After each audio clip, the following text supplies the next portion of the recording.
Hey guys, Savage Joy here with Real Progressives. Tonight, we have a guest who's been on our program before, but someone who I haven't personally interviewed. She is an organizer, an activist, and she's created organizations. She's very well known in the progressive movement. And she's just an awesome person. And I figured she was the person I wanted to ask to come tonight to speak about Tim Canova's voting situation and all the fuckery going on in Broward County. So this is Araquel Bloss. She is joining us. You're in Indiana, correct? That's right. Yes. So thank you so much for being here. I know you were just down to visit Tim recently for his campaign. So I figured it'd be good to get your perspective as well. I'm in Pennsylvania. I did some phone banking and things like that, and I've interviewed Tim twice, but I wanted to get the opinions of people who were there, who talked to people. So first, you want to introduce yourself and tell us a little bit about the organization you're with now and what got you into activism. Yeah, absolutely. I was a little bit of an activist prior to Bernie. I took my daughter to rallies and protests of Iraq War and Gitmo in Chicago when I lived there. And like many other liberals, I would say I was definitely a liberal at that point. Kind of went to sleep during the Obama years. I was tired. I was in the impeach George Bush movement, which didn't go anywhere at the time. And I was tired. But when I moved back to Indiana, there was a whole nother fight happening here. And that was with Mike Pence was our governor. And of course, we had the LGBTQ marriage equality fight here in Indiana and a couple of other really important fights. And so that got me reactivated. And then, of course, Bernie came along. And from Bernie, I'm a founding member of the Progressive Independent Party, which initially was a movement to be an umbrella organization. And since then, we've done a lot of things. We did Occupy Inauguration, the Philly DNC protest, Occupy Inauguration, the first Progressive Unity Summit, which then turned into the People's Convergence Conference that we had last fall. So it's been a really busy 3 years, I think, for all of us. So that's a little bit about me. And then this year, this spring, and you got to interview my candidate. I got an opportunity to be a congressional campaign manager, which brought me so many skills and new experiences. And most recently, and I'm excited to say that I was a volunteer campaign coordinator for a school board candidate, and we actually won by 77 votes this last Tuesday. So I'm thrilled about that. She is she's been with the NAACP for 30 years. She's going to make a great school board trustee here in South Bend, Indiana. And so I'm thrilled. There is no seat too small to impact change in your community. So. Absolutely. First, I do want to give a shout out to Adam Ellerby. Thank you. We will block you, so don't worry. We're showing people how stupid progressives are. So sorry, you guys who are watching. We're all stupid. That's why, we're here and we have over 121,000 followers because we're stupid. So we'll block you. You won't get added again. All good, Adam. Take care. Go Trump. Anyway, so we're here to discuss the fuckery that is an exact repeat of what we tried to tell people about for the past 2 years. When you and I were both at Occupy DNC in Philly, we didn't know each other then, unfortunately, but our stories kind of seem like we walked by each other almost at some point, like that rainy day. But what it comes down to is that we had an experience that people who watched online could have never fathomed. We were there from, 14 hours a day for 6 days, over 100-degree heat, marching 8 miles a day. I mean, this was like straight up boot camp. This was crazy. And there were thousands of us there for democracy. Yes, it was Bernie, but it was mainly because our votes were stolen. We were cheated. It wasn't just about him. We were there for democracy. We were there for fair elections. And we got told we were conspiracy theorists and, you know, we were sore losers and stuff like this. But more and more proof came out. Now you have Republicans doing the same thing on a much smaller scale, mind you, which it still sucks, but it's still a smaller scale. And people are finally starting to say, oh, wait, you can't cheat. Well, yes, you can if you're a Democrat. It's that simple. They are automatically excused. So what's your take on that, Araquel, when you suddenly see these Dems who are like, election fraud never happened. What are you talking about? Now they're like, Republicans are cheating. Republicans, oh my God. How did that make you feel when you first started seeing that? You know, it has been I know you know this is very Orwellian. And it was probably Orwellian before we knew it was Orwellian, and then you see it, and I know you experienced this in Philly, where it was so surreal and un-American, and even being an activist, it didn't feel like my country anymore. You know, like we weren't there just to like freely have free speech. And because they gated the protesters away from the building, and it was very confined and contained. And then, of course, they were silencing and censoring the delegates inside. Even as much as people may claim I'm a conspiracy theorist, like you said, I was shocked and it felt weird. And so we've continued to go. And, you know, I suppose we're not surprised by what's happening in Broward County right now, but what is surprising is that it has caught the attention of the nation.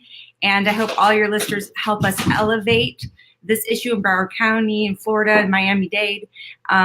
Elevate Tim Canova, elevate his story, because many of the people in the nation with the media blackout, they don't know what he's been fighting for 2 years, and that they should have seen this coming.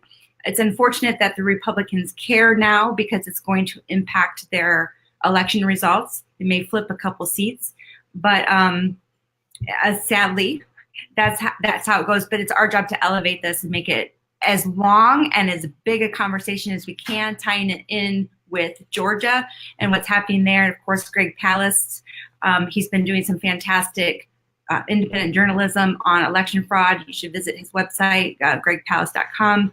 And just make sure you're not purged or your family's not been purged. So there's many, many different ways, from voter suppression tactics to the cross-check method, the voter purging, and then just, you know, misinforming, misdirecting, ballot switching, electronic voting systems that aren't secure, no paper ballots. So I'm probably with you right now that I'm just like, wow, I say corruption a lot when I work or when I write and do commentary. I talk a lot about the corruption in our government, but it's really beginning to seem like it's becoming evident that it's not just corruption that's unchecked, that it's almost a criminal enterprise that just going and going. We see the same faces protecting one another, not prosecuting. And we just have to keep trying to make the whole nation see it. I think people are beginning to feel really angry, and I don't think that's unfortunate. I think that that's what needs to happen to impact change. Absolutely. Something that has been frustrating the hell out of me, though, is that I think people are upset about Broward County, not because of Tim Canova, because of Andrew Gillum. Mm-hmm. And it's a lot of people, you know, you just kind of have to break it down to them like, okay, we'll put it this way if you want to understand. Tim Canova votes, which went missing, chances are that they also voted for Gillum, because Gillum was the Dem. He was the so-called progressive, even though he's not, but I won't go there. So chances are they were both on there. So you're ignoring one candidate, and like people are so freaking convinced that it depends on the party. Mhm. The woman in charge of Broward County elections, Brenda Snipes, she actually has been looked into 14 times throughout the years as far as cheating and, effing around with votes and ballots. Now, last year, or 2 years ago, rather, Tim Canova actually took on Debbie Wasserman Schill about the elections because their exit polls show Tim actually won, let alone lost by X amount of votes. So he took it to court. Granted, it's been 2 years and it hasn't moved. Well, Brenda Snipes announced on camera that she illegally destroyed these votes of Tim's. Illegally destroyed them on video camera evidence. She still has that seat. She was just spotted last week with Debbie Wasserman Schill, also not allowed. You have to remain,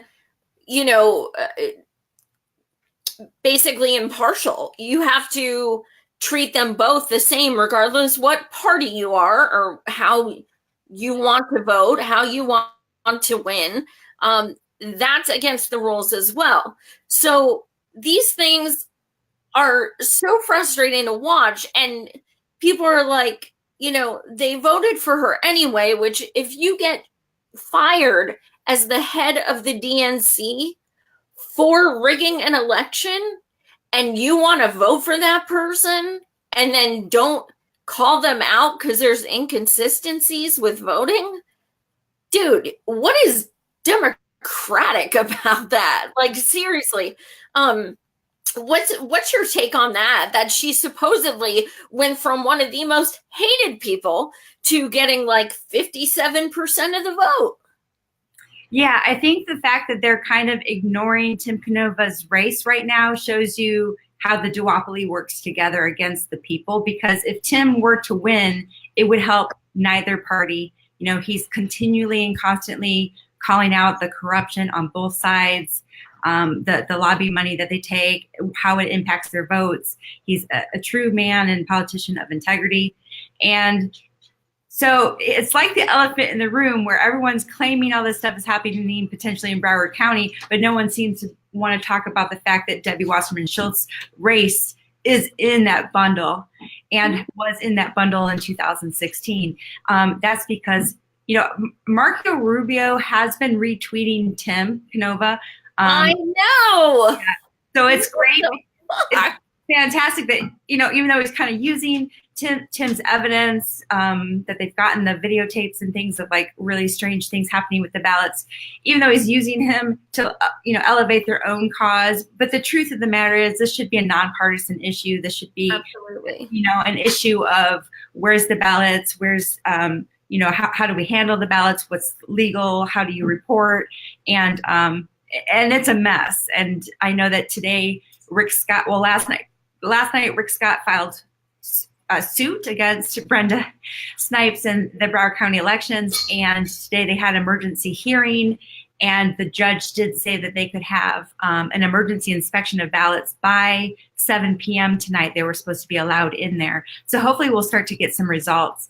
But I know they're not going to focus on Tim's race. He will probably have to take that on himself. And so I'll just take a little second to ask the fans of election integrity and Tim Canova and progressivism to consider donating, getting on his website and donating again, because the legal costs of the last 2 years, he went through his savings.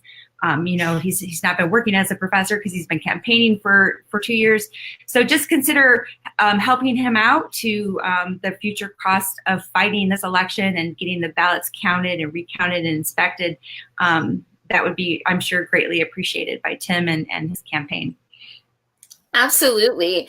And I don't think, people really appreciate, I mean, we've met him personally, and I've interviewed him twice, so like I think we get a better grasp. But I don't think people appreciate just how much this man sacrificed to do this again. Yes, he's down all of his savings. He took a hiatus from his job as a professor. He is bright as hell. He's so intelligent. It's like intimidating. And and he's literally sacrificing himself for our democracy. And I don't mean to give that a Jesus complex or anything. That's not the way I mean it.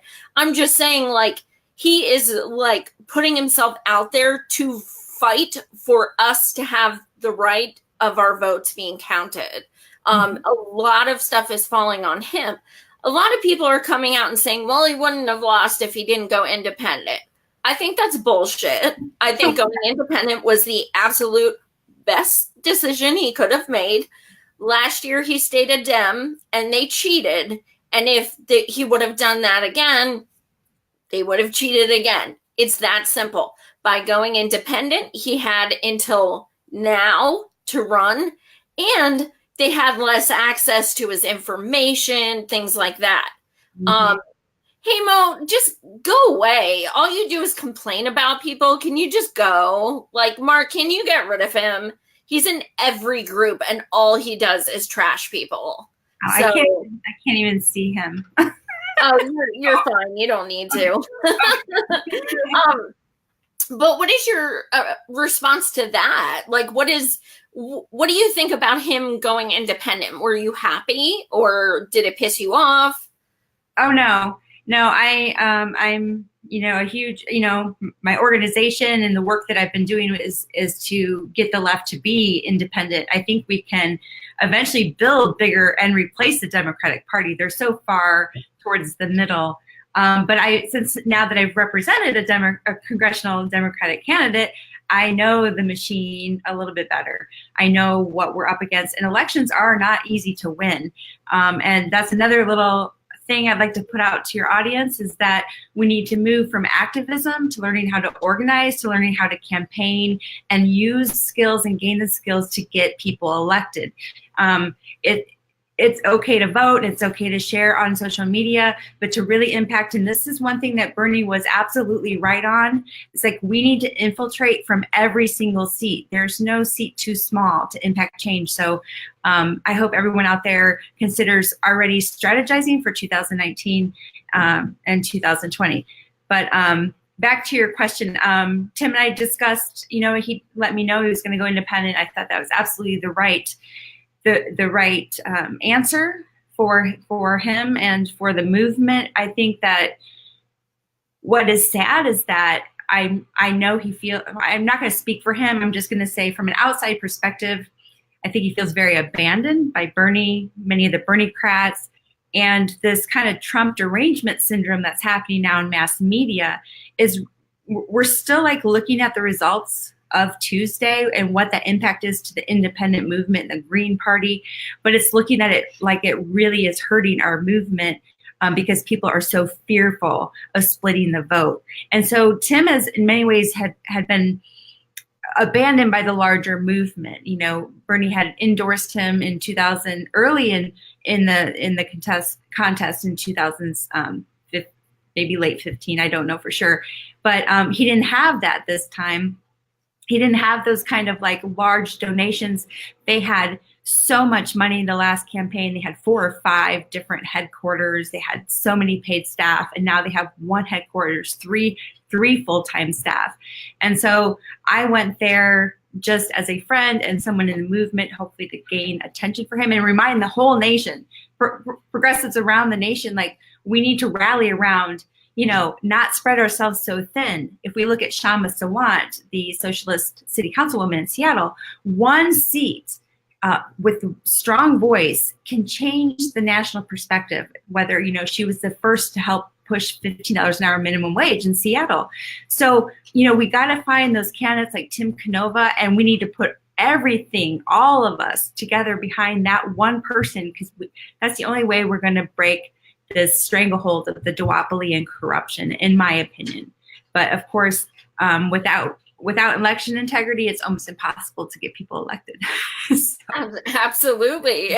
We can fight for everything, but if we don't have a chance at the polls, and that's why people feel so defeated, and that's why they don't come out and vote, and that is totally legit. I can't blame someone for not being inspired. One of the worst things ever was at Occupy DNC, I was sitting on the grass watching everything going on inside on the big screens where the stage was, and a delegate came up to me and just kind of collapsed in my lap and started sobbing. And I was like, oh my God, I know, but we're going to get through with it. I had no idea who she was. And she goes, no, it's not just this. It's that they didn't count my vote. She was from California. She had opened up her own Bernie campaign office. She had worked herself to death. She took a hiatus from her job. She took a semester off of school. Like, this girl was hardcore. And she went to vote in California and they wouldn't let her. And she became a delegate. And I'm thinking, we think this is hard on us. I cannot fathom. I mean, my God. And it's, yeah, Phil, you know what? That's a great point. I interviewed Zach Ringelstein, and he's from Maine, and he was talking about ranked choice voting. So, I mean, what is your thought on that? A lot of the Green candidates I've interviewed are really, really for ranked choice. What are your thoughts? Yeah, I think it's fantastic. There's also star voting that one of our, fellow activists is working on in Oregon. I think they tried to pass a ballot initiative there about star voting, which is like a 5-point system. Who did that? Because I've heard of it. Who was it that started it? I'm not sure of the founder, but I know I think it's a small group in Oregon that passed it and came up with this, and she's been promoting it. I think if you can go to 5-star, I guess, and Google it, or we can put the information for folks to check that out. But, we had the top 2 in California this time, which is also kind of interesting. And so we had Kenneth, the 25th congressional district in California, ran as a Green, and he did quite well. He didn't win, but in many cases we're working against ourselves. I mean, I know you love Bernie, so we all love Bernie, but he did endorse the Gomez, the incumbent there against Eric, the Green Party. So I think we have to strategize and think about why Bernie won't do that. I mean, if you look at the history of the Vermont Progressive Party, which our org has a semi-relationship with, is that they're always very careful never to split the vote and give it to Republicans.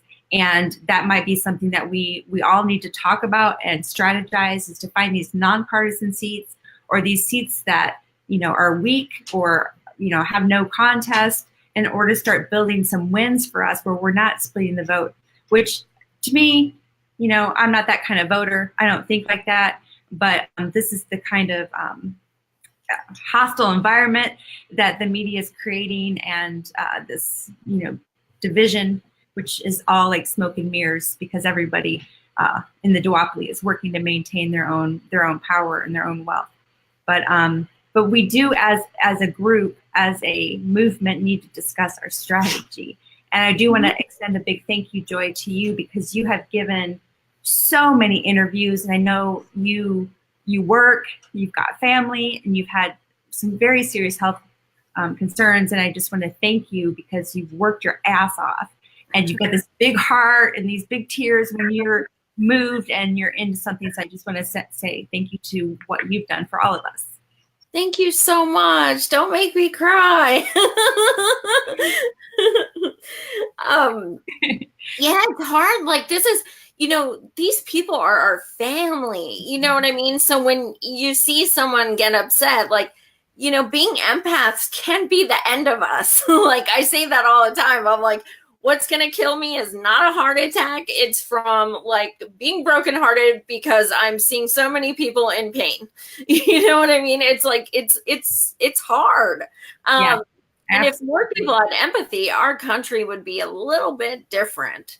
You know what? And speaking of empathy, I want to mention that mass media and the powers that be play off our empathy in many times. Absolutely. And the longer I don't watch cable news, and the longer that I don't, the weirder I feel about what I see people talk about, what they post. To me, it makes no sense whatsoever. We're like living in the Emperor's New Clothes or something. So I just want to encourage everyone to please turn off your cable, because they play on our emotions. And while this Broward County, the real election fraud's happening right now in Georgia and Florida, and we have hundreds of thousands of people out there protesting that Trump is not above the law. Nobody's above the law. Well, you know what? I can write a book about how many people are above the law in this country. I mean, we need to set priorities and stop allowing the mass media and the powers to be to dictate what is our priority. Absolutely. That's not going to make any change. You're protecting Robert Mueller, who, hand delivered our sample of uranium to Russia before the Uranium One sale. This guy is not some saint. He's not going to save us.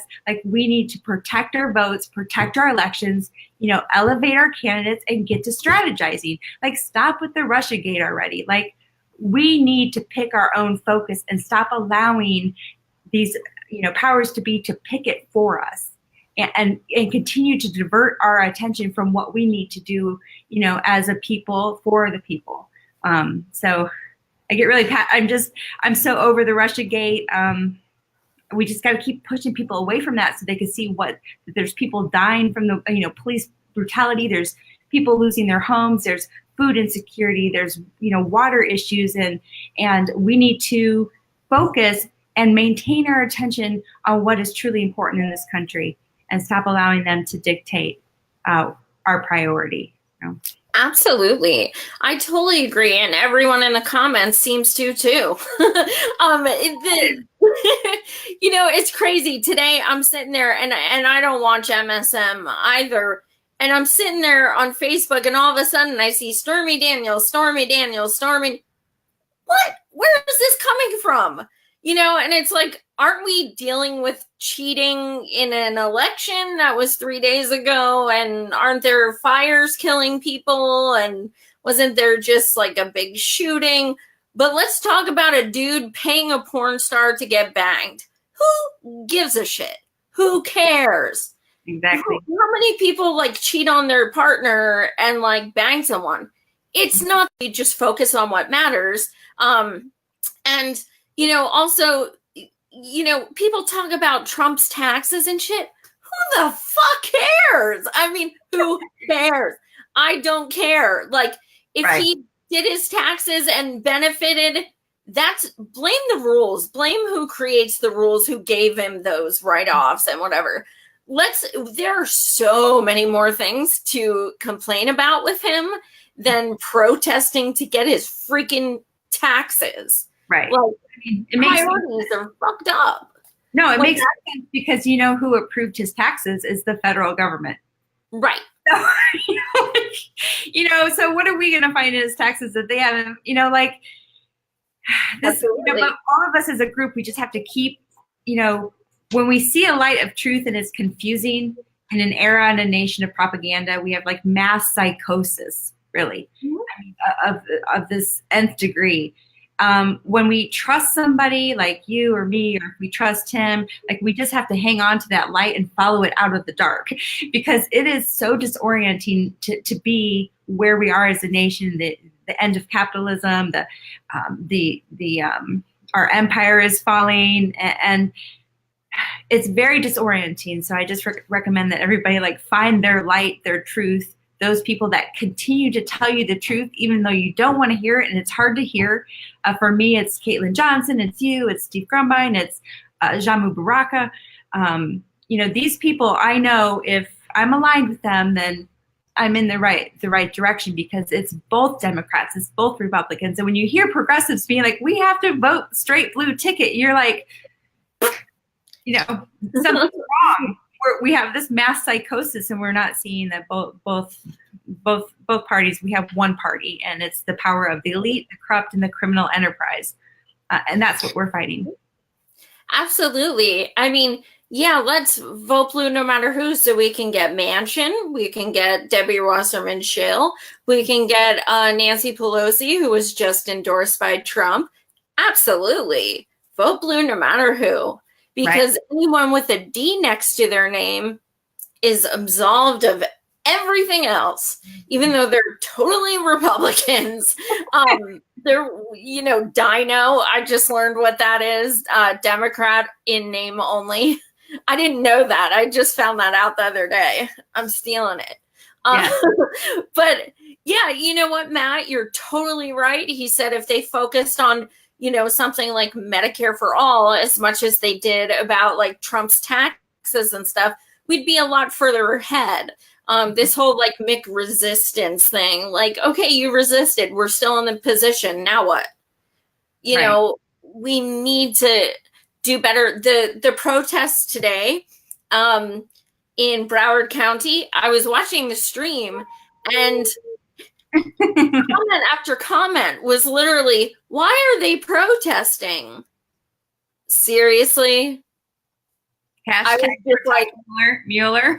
Yeah, like, holy shit. Like, is it, I was like, I better turn this off because I'm about ready to punch my screen and break my phone, and then I'm going to be pissed.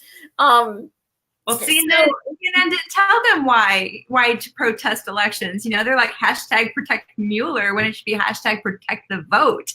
So yeah, I'm with you on that. The whole thing is very, very weird, and that's why a city councilwoman here, Regina Preston Williams, she told me the other day when I was talking about Tim Canova and the election rigging. She goes, my grandpa always told me, you don't let a hungry dog guard the meat.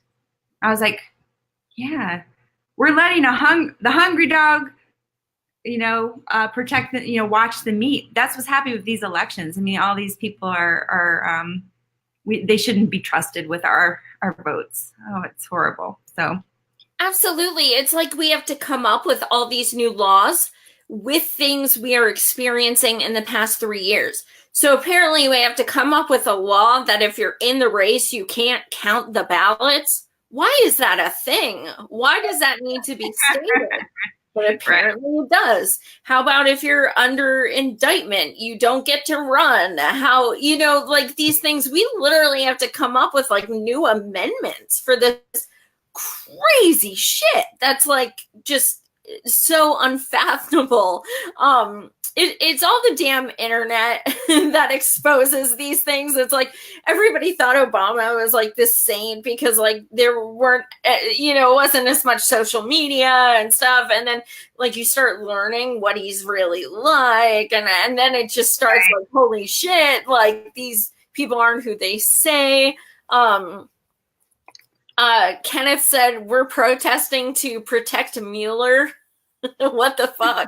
Like, he's the elite. He's a corrupt elite. Like, that's all like just inner, power shifting between the two parties, like nobody there wants justice unless it's, partisan justice. And I'm always saying that, true justice is nonpartisan, Absolutely. Virginia, you are spot on.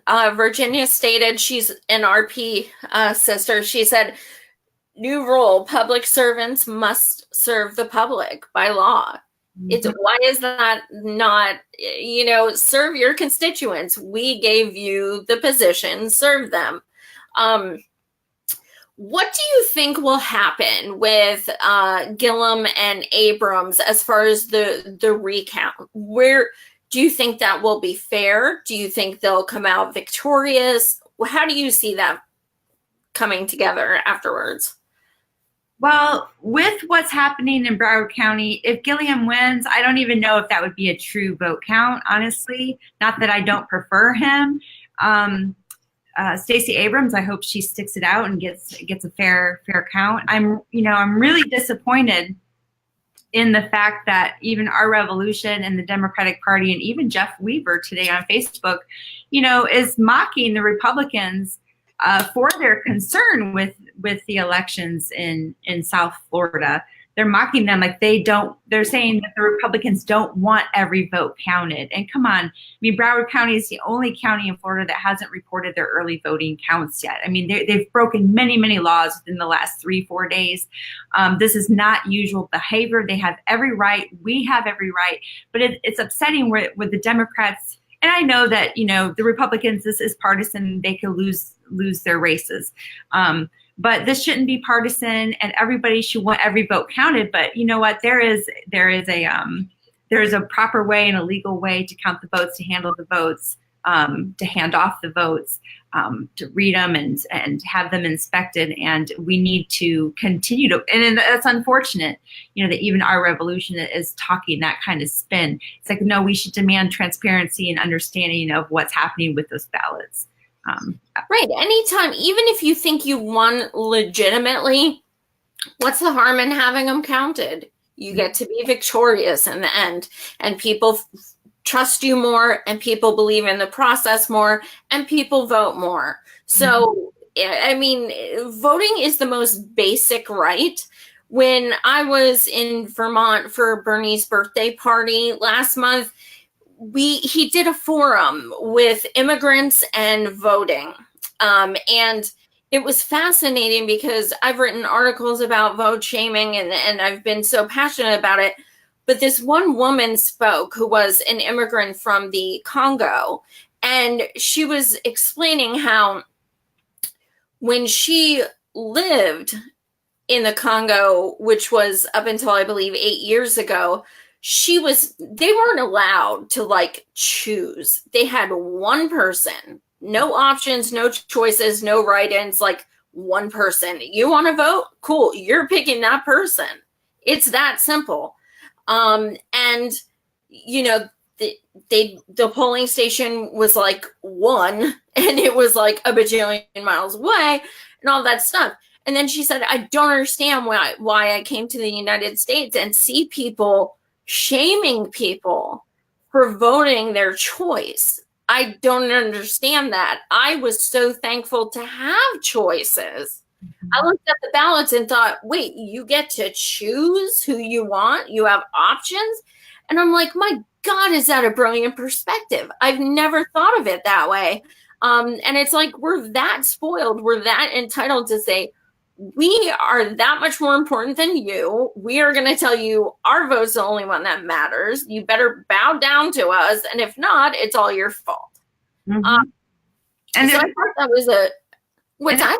And there's far more non-voters than voters. So every time someone, they really are so hard with the Green Party, which is odd because they're not that critical with the Libertarian Party. But, the fact is that you have to win those votes.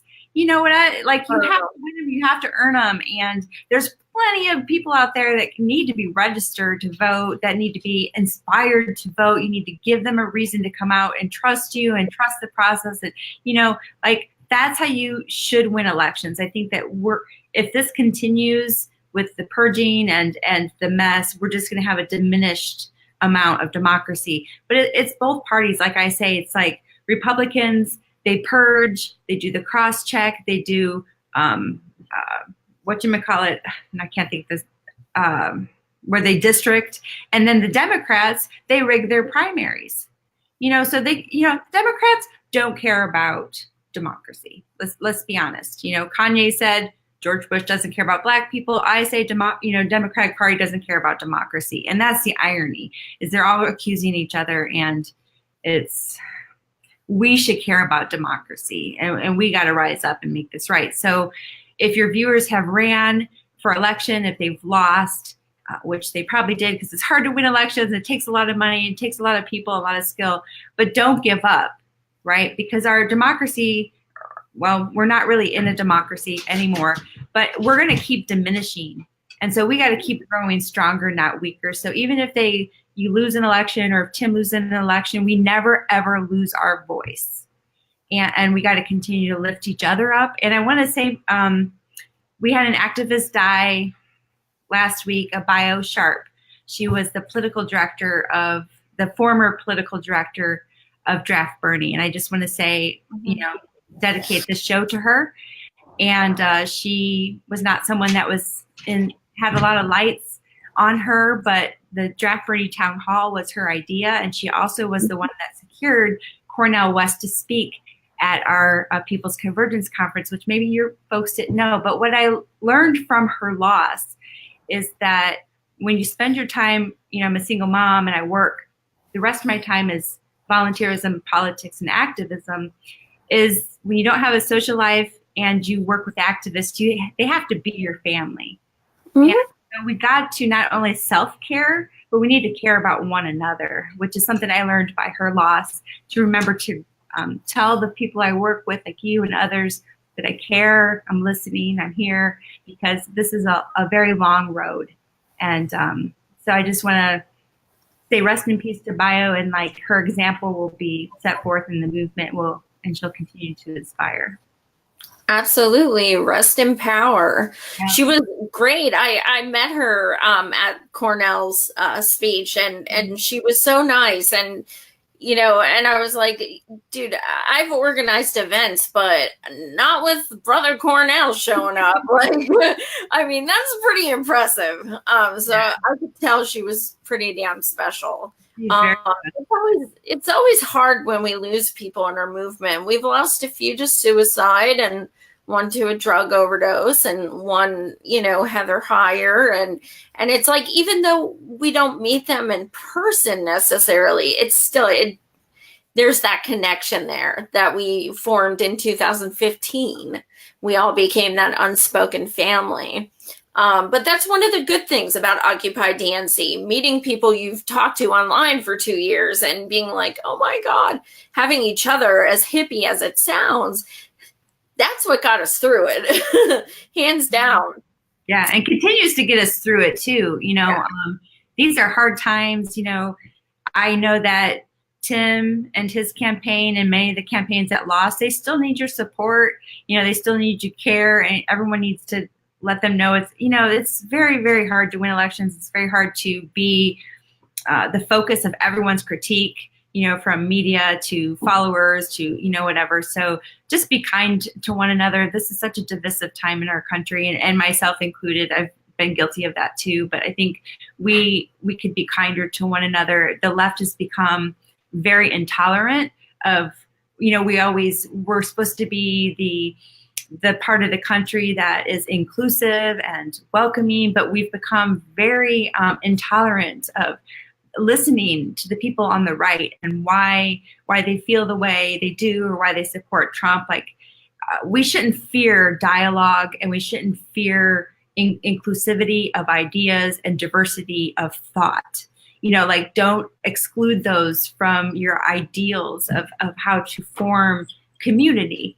Because when natural disaster happens or the economy collapses, you're not going to care red or blue. You're going to care about how are people good? Can they help? Do they need help?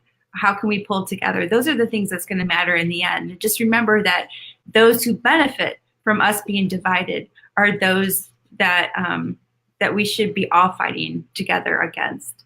We say we're the 99%, but we also need to try to be the 99%. Absolutely.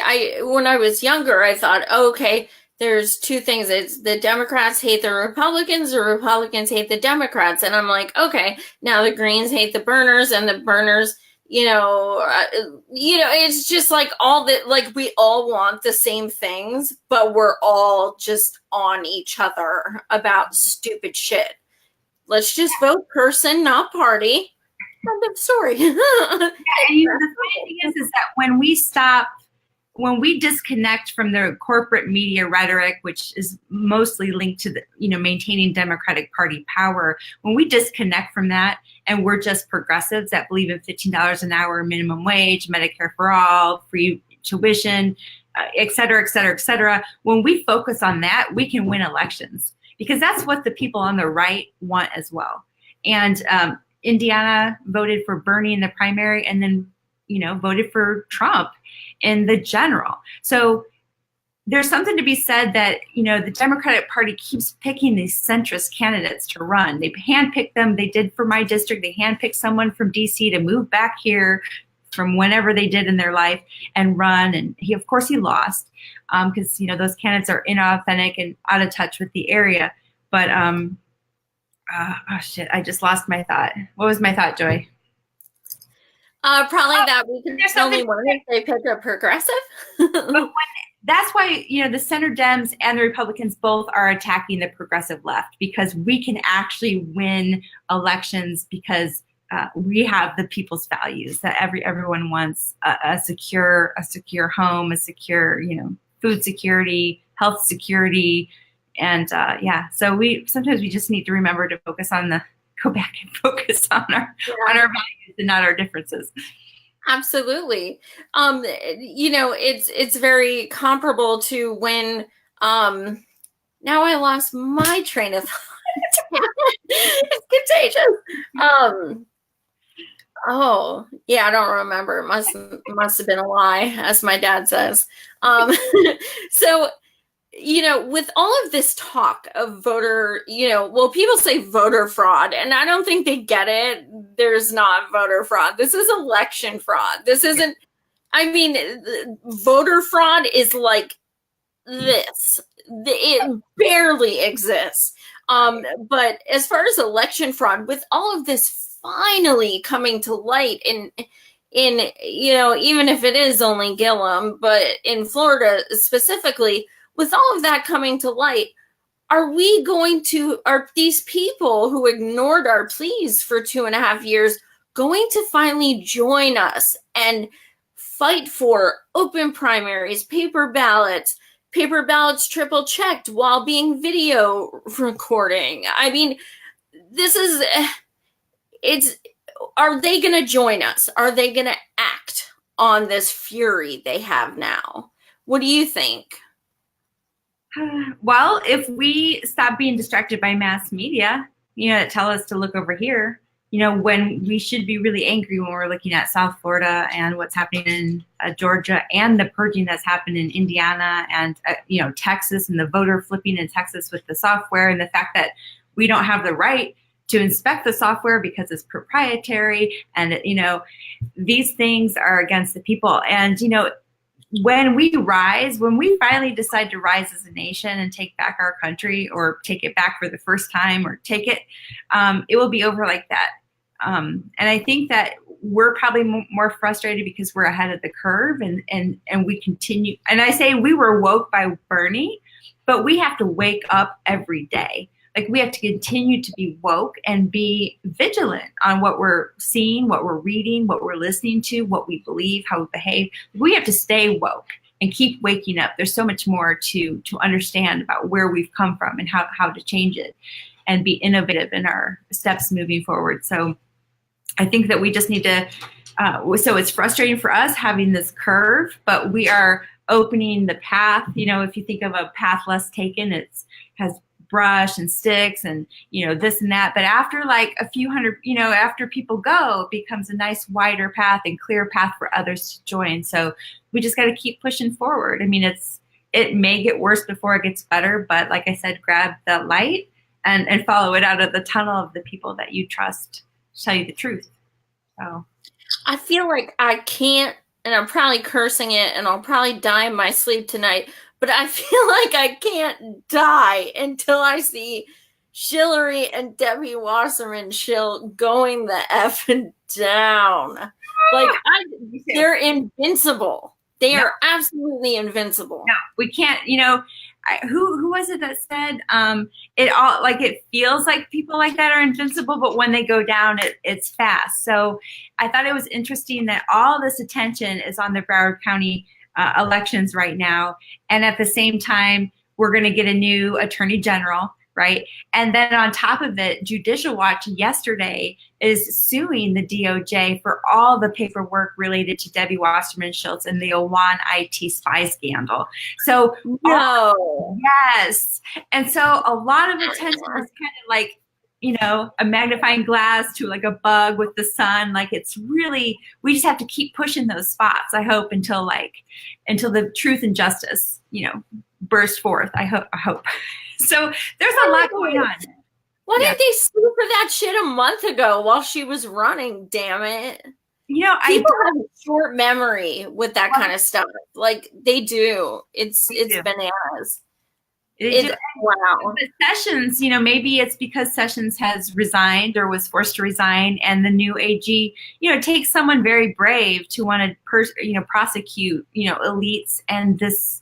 I think it's a criminal enterprise, right? So I hope we put somebody in that's willing to actually take these cases, whether it's Hillary, her espionage, her email, her this and that. It'd be really nice for the people to start seeing some justice. That we are. I hate to be total not very positive, but the thing that's so frustrating though is that damn right well if a Republican's the one to take them down, it's only because they're Republicans and Democrats. They did nothing wrong. This is bullshit. We're going to protest. You're just doing it because they're women. And it's going to be the same shit. Do I want to see them go down more than freaking anything in the universe? But I want them to go down in a way that people wake up and say, you know what? They deserve this shit. They're disgusting. Yeah, they are. Well, the beautiful thing is that we don't have we're coming out of 4 or 5 decades of pretty much the CIA running this country, right? And toppling other regimes and, making war, causing war, and, all that they've done. And it's not sustainable. The capitalism in the way that we're going, the deregulated capitalism with, no respect for the environment and people. And it's not sustainable. And we're looking at, in 30 to 50 years, 75% of all species on this planet will be dead, will be gone, will be wiped out. So I think, they can play these games and they can gaslight us with mass media, but we're going to start seeing that our world is dying. And we've never had such a wealth, this large gap of wealth inequality. And it's not sustainable. At some point, the pitchforks are coming the F out for you, right? You can only steal from the people so long before they stand up, whether it's national strike or whatever it's going to be. Things have to change. And so that is the optimistic way to look at it. It's it may get worse, but it can't go on like this forever. So we all have to be prepared to take leadership roles and run for office and pick up the pieces and comfort our neighbors and build communities, sustainable living communities. We all just have to keep going. So that's my... Matthew read my mind. He said guillotines. And that's when you said pitchforks, I'm like, guillotines. Guillotines. But you know what? You can't joke about that shit anymore. So if you're watching, I was joking. I promise I don't have any. I know those damn crazy liberals.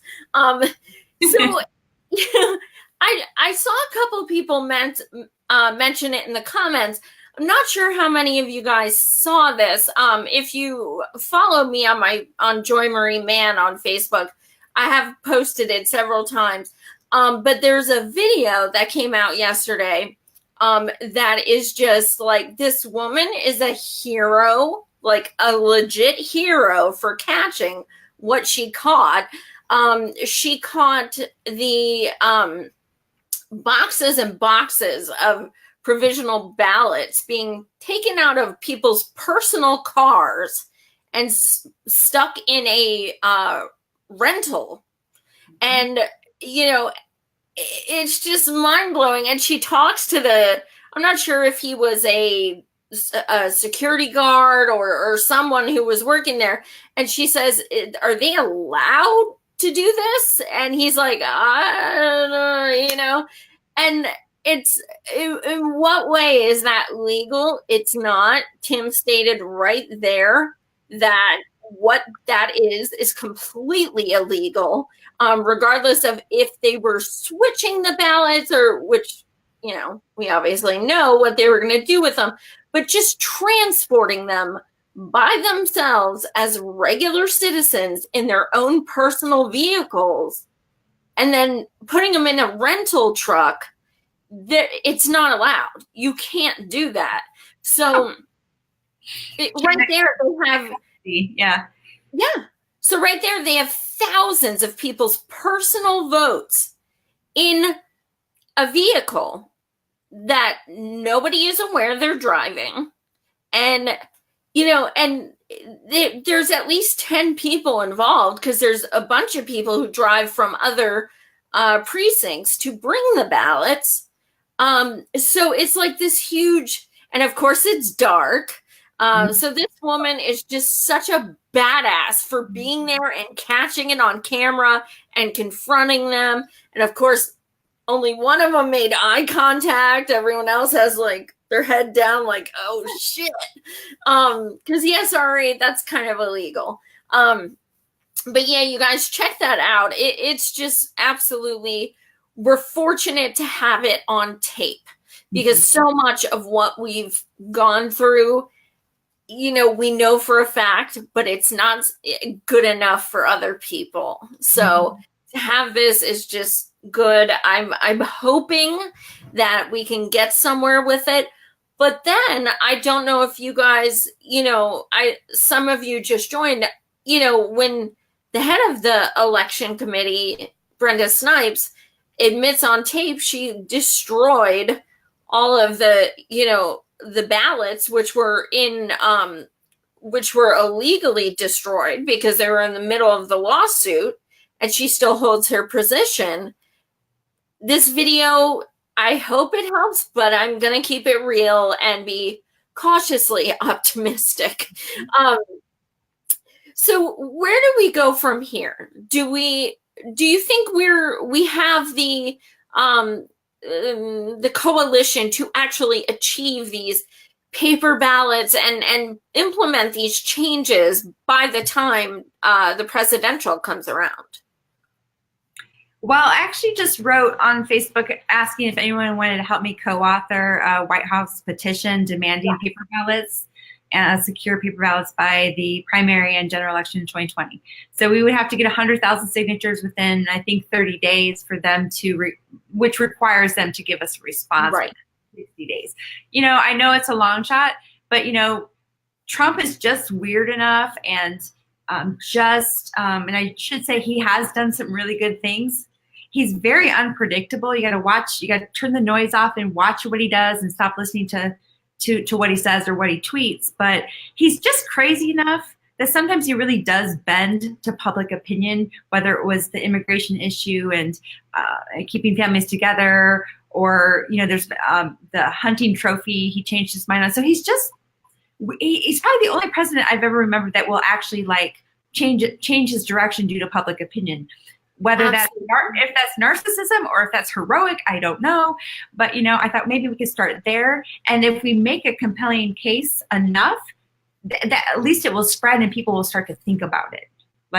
Absolutely. This is what we need to secure our votes. And so, I'm up for, options. I'm sure that Tim will take this legally. Again, please donate to timcanova.com and all the election efforts. I know there was some ballot initiatives. I think 3 or 4 states passed them for not allowing the districting and the redistricting and allowing for independent panels to do that. So, there are ways, and look locally and at your state on what you can do to secure and force paper ballots on the municipality level, city level, county, whatever you can do. I would recommend it for sure. Absolutely. I throughout the few years, I've come up with a strategy that I honestly think will work with Trump. What you do is tell him he can't do something. Tell him you can't have Medicare for all. Dude, give it 24 hours. We will be kicking ass. Yeah. I'm telling you. Tell him he can't do it. You can't make paper ballots. Oh, we're golden. So you just kind of got to fuck with his head a little. I get to know, I don't think he's our enemy, but I don't think he is predictable. And you have to look very closely. He passed in the last, probably within the last 3 weeks, he's passed, lifted the gag order on pharmaceuticals, which prevented them from telling patients how to get their drugs cheaper. He's banned those gag orders, basically lifted them. He's coming up with a Medicare where he's going to start capping what we will pay for prescription drugs, because we pay 700% higher than other countries that have universal health care. So he's not really an establishment candidate, and he didn't take any lobby money. So you just got to watch him close, because he's passed a water infrastructure bill lately that will help South Florida, as a matter of fact, and Flint, Michigan. And he's passed an ocean, these were bipartisan bills he signed, but an ocean cleanup also. So you know what? If you turn off the noise and look, it's not as horrible as it could be. You can find some light in this mess. You know, you can. So, yeah, absolutely. Warren is asking. He's stating he's conflicted with paper ballots. Will they be hand counted for everyone, or do you scan them in? Definitely the kind of paper ballots we're referring to would literally be hand counted by someone certified 2-3 times while being filmed. Mm-hmm. This is, if we're going to do it, we're going to have to do it hard. It's going to have to be, serious regulations. We can't do it half-assed, because we'll wind up back with, other people are going to come up with ways to cheat. We're not going to be counting enough times, or things like that. So definitely videotaped. Number one thing, please videotape. Yeah, that's what they do with narcotics, right? In the hospital, in the homes, you have to count them, and you have to have someone else count them, and you leave the shift, and we have to make these ballots. Everyone understand that there's chains of custody, legal chains of custody to dealing with these ballots. But I can tell you for sure that Tim Canova is fighting for hand counted paper ballots. So absolutely.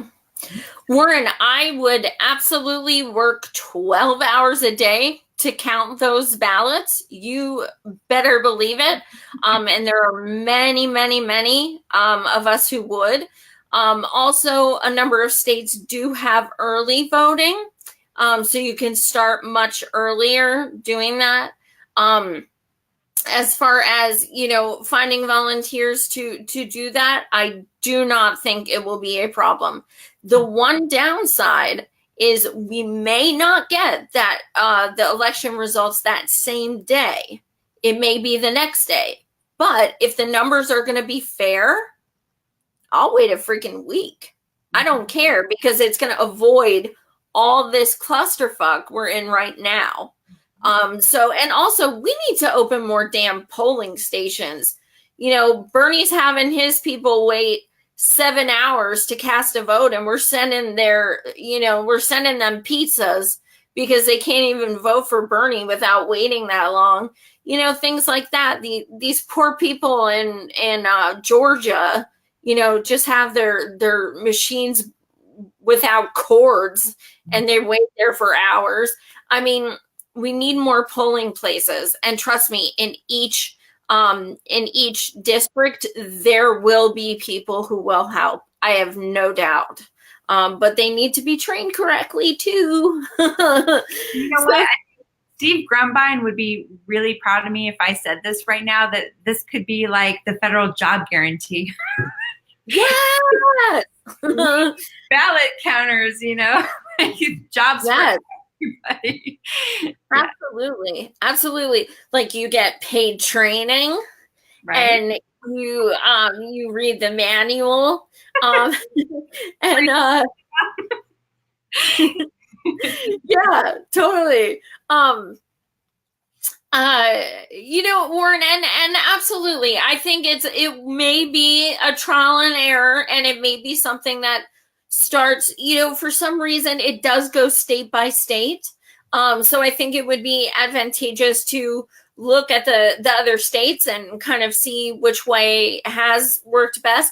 But I have interviewed 100 candidates from across the country, all progressive, all Bernie-crats.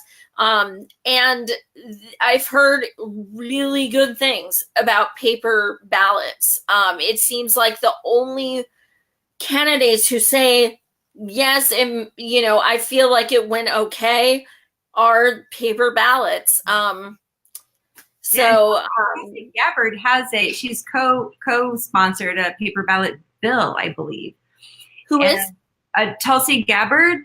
Oh, Tulsi is. Yes, you're right. Co-sponsored a paper ballot. And, the truth of the matter is that if either Republicans or Democrats of any party really wanted all of us to vote and really, all this stuff would have been passed before. I think the only one that I hear talking about it is Bernie, about same-day registration, voting, election day being a national holiday, and Tim Canova and Tulsi. There's very few politicians that actually want free and fair elections, and that should tell us a lot.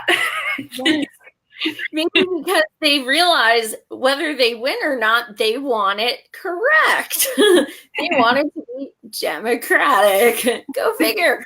And the only reason why people like DWS cheat is because she knows people don't like her ass and they don't want her. Right. I mean, that's the only reason you would cheat. So, there's some really great comments. Definitely check them out.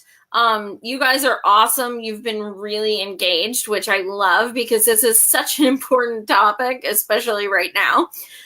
So Araquel, what are some final thoughts on all of this, this chaos we're in right now? Well, I would, like I said before, please consider running or building skills for campaigning. We really need to move our activism into electoral politics and passing policy, and also turn off your cable, follow the truth, those that will tell you the truth. It gets kind of lonely being a truth teller out there because it's uncomfortable for people that are propagandized to hear the truth. So support these truth tellers, support independent media, support Joy and Steve Grumby and the Real Progressives, and keep sharing the truth. I mean, eventually, we're breaking through. That's why we're seeing massive censorship on Facebook and other outlets. It's because they can't stop us when we're together, and they can't stop us when we have a huge following and a big voice. So just don't stop. I think it's showing that we might be turning the corner, and we might just be about to start winning, I hope. Absolutely. What's the saying? The power of the people is stronger than the people in power. We have to keep that in mind because they have the money, but we have the people, and we have the thought process, and we have the heart. Mm-hmm. So we got to just keep, as discouraged as we get, I'm talking to myself right now, still be encouraged enough to keep fighting. And do you remember when they said, and we didn't mention that the Becks, Elizabeth and Jared Beck in South Florida, are suing the DNC, and I should let you know to please follow them and follow their page because their closing arguments on their appeal is in December 2018. Yeah. And this is related to Seth Rich and the DNC rigging and stuff like that. But if you remember how people told us this really hurts, but it showed the country the rigging, it opened eyes. And I think the same with Tim Canova. I mean, it's painful what's happening to him. It's painful for the movement, but so many eyes are on Broward County that this could be a gift in disguise. So keep elevating it, keep elevating the issues, and let's make it a gift. Let's make it not in vain what we're doing. Absolutely. And if you guys enjoyed this conversation, I am speaking with Nico House. He'll be coming back Tuesday night. He is actually, I know pretty much everyone knows who he is, but I'm not sure if you guys know, he's actually the one who created the lawsuit with Jared and Elizabeth Beck, which started to take down W. Wasserman Schultz. And, from the transcript we all read that showed that, back room with cigars and all that stuff. That was Nico who started all that. And he's in Florida with Tim, like, as we speak. So I figured he'd be perfect to come back on Tuesday. So he'll kind of give us the lowdown of what's going on presently, down there, firsthand.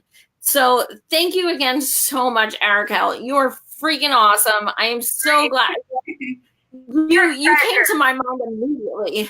No, what's that? Me on. I feel honored because, and again, thank you for everything. I don't think you get praised enough for the 100 candidates that you had on that would never get press or reach without you. So thank you, Joy. We appreciate you very much. Oh, thank you. You as well. You've organized a lot. You've opened a lot of people's eyes. Are you still looking for someone to help with the initiative to get the 100,000 signatures? Sign me up. Like, I'm so in. And at the very, very, very least, I will promote the hell out of it, because I don't think 100,000. I mean, I know it's a lot, but we could do it. I feel like, and you know what? Like, honestly, I feel like we could, I could even send it to candidates I've interviewed, and then we could be like, oh, Tim Canova signed this, and like people like that, and get some big names on it, and then maybe people would be like, oh shit, and they'd want to sign it even more. Maybe I can maybe get Jill Stein to sign it, maybe. Oh, I'm sure she would. Absolutely. You're right. This could be amazing if we kick it off right. So, and if anyone wants to help write it, you can find me on Facebook. But, I thought a group of us could do it, and we can make it very compelling, at least to make people read it and put it in their minds that we need to secure our votes. And maybe it's just the right time for that, I think. I hope. Absolutely. Now or never, girl. Yeah, exactly. Now or never. Thank you guys so much. Your comments they give me life. You're amazing. And thank you for listening and for sharing. Once again, thank you, Araquel. You're just amazing. You too. Thanks, everybody. I'm going to read your comments later, but thanks for having me on. I appreciate it. Absolutely. Much love. Take care. Bye.